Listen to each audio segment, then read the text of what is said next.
Bonjour à toutes et à tous. Vous êtes en compagnie de votre formateur Soumaïla Mahamadou dans cette deuxième leçon consacrée à l'instruction SQL Select.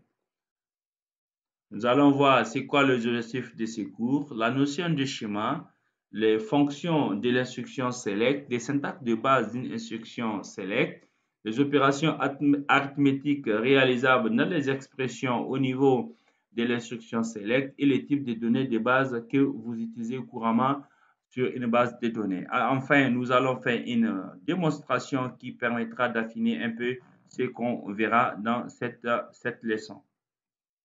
À la fin de cette leçon, vous serez normalement capable de donner une définition claire de ce qu'est un schéma dans une base de données Oracle et de pouvoir démarrer à faire les requêtes sur une base de données Oracle. C'est quoi un schéma? On définit un schéma comme étant une représentation de la configuration logique de tout ou une partie d'une base de données relationnelle du point de vue global, mais au niveau d'Oracle, on considère que le schéma est un conteneur logique pour les structures des données. Et un utilisateur est assimilé à un schéma pour dire que chaque utilisateur est identifié uniquement par un schéma. Et tous les objets créés par cet utilisateur de manière spécifique au niveau de la base de données sont regroupés au niveau de ces schémas-là.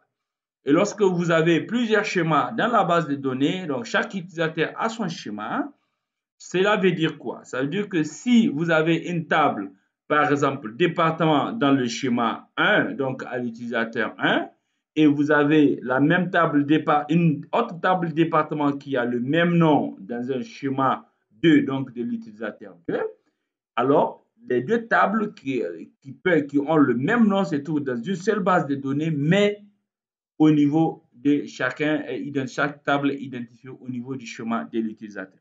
Donc, ça permet une gestion correcte sans créer la confusion. Et si vous voulez faire une requête sur ces schémas, donc sur une table lui consacrée à un utilisateur 1, donc vous précédez toujours le nom de la table du nom du schéma. Donc, on peut dire par exemple, pour le cas des HR, donc je mets HR.employé.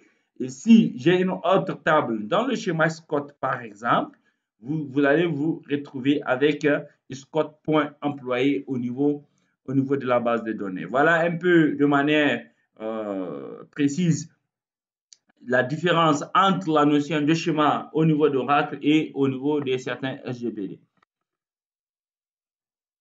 Voilà. Et Oracle, dans la base de données, il donne un exemple ou bien plusieurs exemples, si vous voulez, des schémas.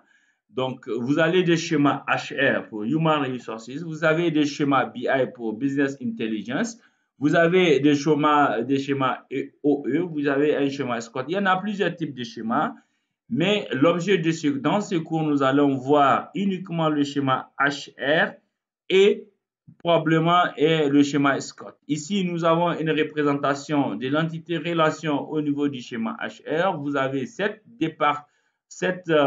table au niveau de ces schémas. Vous avez la table département, la table employé, location. Voilà, donc ce que je voulais juste vous faire remarquer, au niveau de la table département, je remarque que j'ai location ID et au niveau des locations, vous avez location ID. Cela veut dire quoi? Si vous n'êtes pas familier à l'entité relation, ici, ça veut dire quoi? Ça veut dire qu'ici, vous avez une relation, une clé primaire au niveau de location et vous avez une clé étrangère au niveau du département. Ces traits que vous voyez indiquent clairement qu'il y a une relation de 1 à plusieurs. Ça veut dire qu'au niveau des locations ID, on ne peut trouver qu'un identifiant pour chaque localité. Mais au niveau de la table département, on peut trouver plusieurs départements dans une localité et ça veut dire que ça fait de 1 à plusieurs. C'est pareil, ici on peut trouver plusieurs employés au niveau d'un département. Donc c'est pour cela que vous allez aussi département ID à ce niveau. Voilà un peu ce qu'on appelle ici, c'est un schéma normalisé. Ici, normalement, la normalisation est de degré 3, même si, bon, maintenant, de plus en plus, avec le machine learning, on commence à mettre un peu en cause la normalisation. Et bon, ce n'est qu'une partie, ce n'est pas ça l'objet du cours, mais ici, considérez que c'est un schéma qui est normalisé de degré au niveau 3. Et ce qui nous permet de pouvoir gérer les clés primaires et les clés étrangères qui sont au niveau des tables. On verra bien dans la suite du cours comment est-ce qu'on peut faire des jointures pour extraire les données à partir des plusieurs tables en utilisant la clé primaire et la clé étrangère au niveau des différentes tables. Voilà un peu ce qu'on peut dire rapidement sur ce que c'est le schéma et l'entité relation au niveau de ce schéma-là. On verra ça plus en détail et comment on crée les contraintes d'intégrité des données au niveau des tables. Ça fait l'objet d'une leçon. Les fonctions SQL. Ici, vous avez trois fonctions qui sont résumées à ce niveau. Donc, vous avez la projection, la sélection et la jointure. C'est quoi la projection? La projection veut dire qu'on va juste renvoyer les données des colonnes à partir de plusieurs tables ou d'une table ou bien de plusieurs tables. Quand il s'agit d'une sélection, c'est le renvoi des lignes, d'une table ou bien de plusieurs tables. Au niveau des jointures, on ne peut joindre qu'au moins deux tables. Donc, au moins deux tables. Donc, on peut joindre plusieurs tables, mais c'est au moins deux tables pour faire une jointure. Ici, ça veut dire que on peut considérer que c'est le sens même d'une base de données relationnelle pour permettre de pouvoir extraire les données à partir de plusieurs tables. Ici, ça permet de joindre deux tables, trois tables, quatre tables, ainsi de suite. On verra plus en détail comment est-ce qu'on extrait les données à partir de plusieurs tables dans la suite du cours. Les syntaxes de base. Au niveau de cette instruction SQL, vous avez une syntaxe de base select from. C'est au niveau du point 1, on peut soit extraire les données globales en utilisant star d'une table, ou bien essayer de préciser les colonnes qu'on veut extraire au niveau de la table ou bien de plusieurs tables. Mais ici, l'ordre des colonnes est important parce que ça permet l'affichage en fonction. Si vous voulez afficher colonne 1 en première position, alors il faut la mettre en première position. Les colonnes ici, il faut les entendre par étant champ d'une table.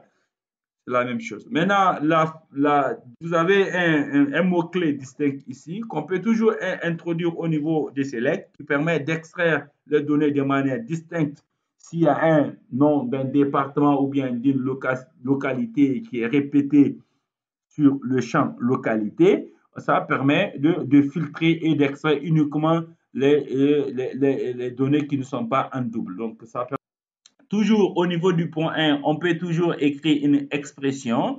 Ça veut dire quoi l'expression? Si vous voulez extraire le double du salaire ou bien une augmentation d'un salaire avec un certain nombre de pourcentages pour un certain nombre d'employés, donc vous pouvez utiliser une expression. Je peux prendre le salaire multiplié par 0,5 ou bien par 2% et ça me renvoie une colonne virtuelle au niveau du résultat de la requête qui n'est pas une colonne qui existe dans la table. Donc, il faut faire un peu la distinction à ce niveau. Une colonne virtuelle ne fait pas partie des colonnes de la table, mais elle est créée lorsque l'expression est introduite au niveau de l'instruction 5. Pour la deuxième partie, à partir toujours d'un from, vous avez soit une table, ou des tables, ou bien des jointures, ou bien des sous-requêtes. Donc, on peut aussi introduire des tris pour essayer de faire un tri du résultat de la requête, ou bien faire un regroupement des données. Vous allez enfin, à ce niveau, une syntaxe un peu globale de la syntaxe d'une instruction select. Donc, vous pouvez sélectionner expression, from table, where, condition, group by. Lorsqu'il y a un group by, il y a toujours un having. Mais dès que vous remarquerez having, c'est qu'il y a toujours un group by. On verra bien plus en détail sur chaque partie de cette instruction SQL. Voilà, l'arithmétique. On a parlé tantôt d'une expression dans une instruction select. Donc, une expression, c'est toujours lié à une opération plus ou moins mathématique que vous aurez à faire au niveau de l'expression pour sortir une colonne virtuelle qui divise le salaire, qui multiplie ou bien qui additionne la somme des deux champs numériques que vous aurez au niveau de votre base de données. Ici, il y a un ordre de préséance auquel il faut faire attention. Donc, si vous voulez clarifier une expression, il faut toujours faire attention à mettre des parenthèses pour faire la distinction entre les opérations. Ici, lorsqu'il y a une parenthèse, c'est d'abord la parenthèse qui est évaluée en première position, en suivi de l'exposant, ensuite la multiplication, puis la division, on fait l'addition et la soustraction vient en dernière position. Donc, cet ordre est extrêmement important à respecter et pour faire ça clair, il faut toujours mettre des parenthèses. Voilà un type de données. J'ai ramené 4 types de données ici, mais il y en a plusieurs types de données au niveau d'une base de données, mais les plus couramment utilisés, c'est les types de données numériques. Vous avez un nombre décimal à introduire au niveau de la base de données, alors il doit respecter la taille et la précision. Voilà, donc au niveau des varchars, la différence entre varchar et char, c'est que si vous donnez une variable varchar, alors qu'est-ce que fait Oracle? Oracle considère que toute la taille de 25, par exemple, si vous mettez la taille égale à 25, si la donnée saisie est en 10, alors il va qu'utiliser les 10 caractères. Mais contrairement à char, si vous mettez char à 15 et que la donnée introduite est 5, Oracle considère que la donnée occupe les 15 caractères. Alors, si vous voulez gérer un peu de l'espace disque, alors il faut faire attention, s'assurer bien de la taille précise que vous voulez mettre des données et vous utilisez alors char ou bien varchar. Le varchar peut être plus intéressant dans le sens où si on a des données comme les données des cartes bancaires, de sécurité sociale, c'est des numériques, mais ils sont introduits au niveau considérés comme étant des variables caractères. Au niveau des dates, c'est ces dates ou bien timestamp, comme on veut dire, la date et l'heure à laquelle une donnée est introduite au niveau de la base de données. Voilà un peu ce qu'on peut dire par rapport à cette partie introductive de l'instruction select. Il faut retenir que l'instruction select est une commande SQL qui est la plus utilisée lorsque vous faites de l'administration des bases de données et aussi même lorsque vous avez des applications où vous avez besoin des états qui devraient s'afficher. Voilà, on a vu un peu les syntaxes de base, l'arithmétique et les données de type basique au niveau de l'instruction select. Nous allons voir rapidement dans la prochaine vidéo comment est-ce qu'on va détailler clairement ce qu'on vient de dire. En attendant, vous trouvez sur la deuxième leçon. Merci d'avoir suivi cette vidéo. Et, merci une fois de plus. Abonnez-vous, aimez, laissez vos commentaires.